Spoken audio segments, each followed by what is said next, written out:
Home. Home is where the bones rest, not mine, but the bones that are there, where the seat is old and used, and where you are used to sitting in.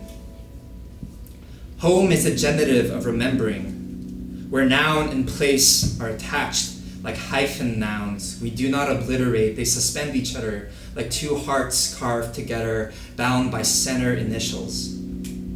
Home is marked union, like how a stroke of pen creates two ends.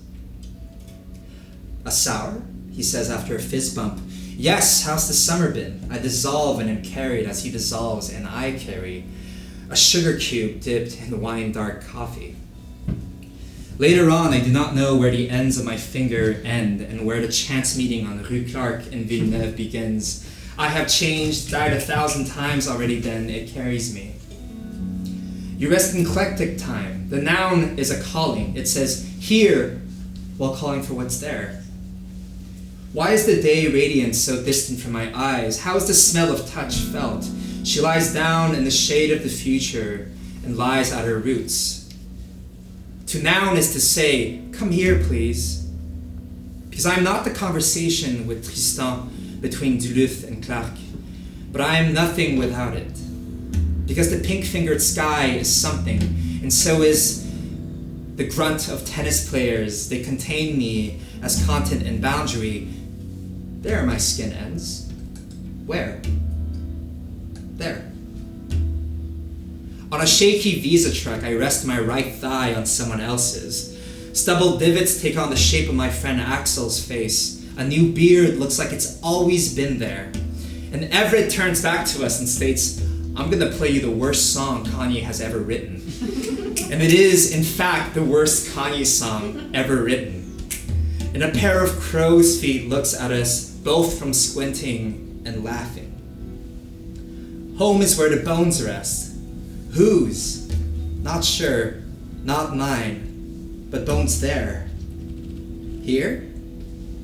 In the deep-rooted viscera of the land, crowned, surrounded by salt air, a deciduous mass bellows out a people with a mix of soot and sulfur who can finally say from their stomachs, this is ours. But what of there? In dirt far less storied, as we'd say un récit pas encore écrit, from dark wet sand, a different shore, yet John says in the beginning there was the word, and surely the same breath in Genesis blows in all of us. By then, my old man is on the ground. In the moment of threat, a boot to his nape, echoing the Haida Gwaii-shaped mark on my grandmother's neck, and the tip of a finger who's disappeared like the Bering Strait flooded over by water because the deli machine, needing flesh like any other, cuts off my mother's finger. And the blood solution is rejected like the red leaking from the fissuring wound of the skull, cracked open by pavement. Long after the body is dragged out, the concrete soil is empastoed in a red pool, like the sinewed earth in the drought. A sad portrait of my old man.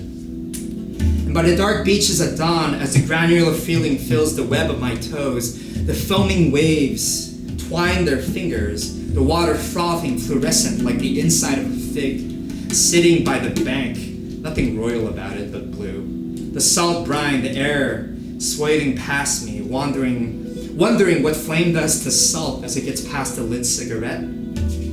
Partially hoping, I am, naively, to live in a matchbox world where sparks do something more than be just extinguished. Think hard about the times she has fed me. Clam hunting by the bank, gray and blue, the arms of a crab dipped in the best butter you've ever tasted, so rich you can conceivably believe that it was cooked by its richness alone, and how its resourcefulness extends to the appearance of a blue wasteland. What good does the sea make to those already dead? In front of me are tombstones followed by a chapel. Do the washed-up sea breeze comfort the stones?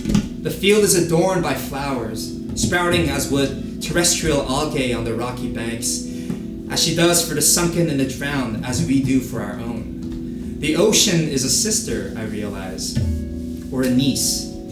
The day shimmers on her, still pink from waking, and myself, the fisherman, and the fisherman's wife are its siblings. And as I face the fisherman, the day breaks on his cheeks, a soft rosy tint on his dark blue eyes. I wave goodbye as I continue on my way, unbounded from myself, dead once again, to find an underworld of rich beings.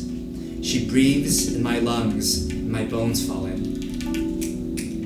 Try fixing a broken brittle thing. Assemble the larger parts where each sharp edge neatly lodges into one another like a jigsaw. Note how the smaller pieces crumble into dust. They have broken down to a singular point so as to no longer have form. Evince a shattered cup. Note the small divots near the glued shards. A plate. Grooves like rocky accretions by a shoreside pitch. Shards eroded into nothing. On matters of obliteration, were I to scalpel the thin skin layer past the gelatinous fat and into the cranial bedrock. Is bone more porcelain or glass? What do the staples look like shoring the fissure?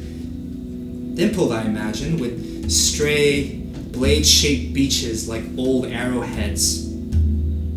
Anthropologists, the Anthropocene is a microscope pointed at my father's skull. At a party, a pair of wine blue eyes bird from an evening snowed in. She talks.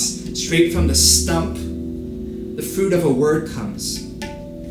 Souveraineté, sovereignty, which I find beautiful. As they say the word with those hungry eyes, the stomping ground for a future that's theirs. But I cannot hang myself to it. The noun remains suspended, unhyphenated to me. Uncalling, leaves dripping the gash on my knee in plastic floors, away from the closest thing to home I know. Is it payment I give? We've given it. It just wants nothing to do with me. Resentment? None, really. But that dreaming wasn't for me. Not in this life. Home is wherever earth you're on while you're bleeding out. Is that? Wow.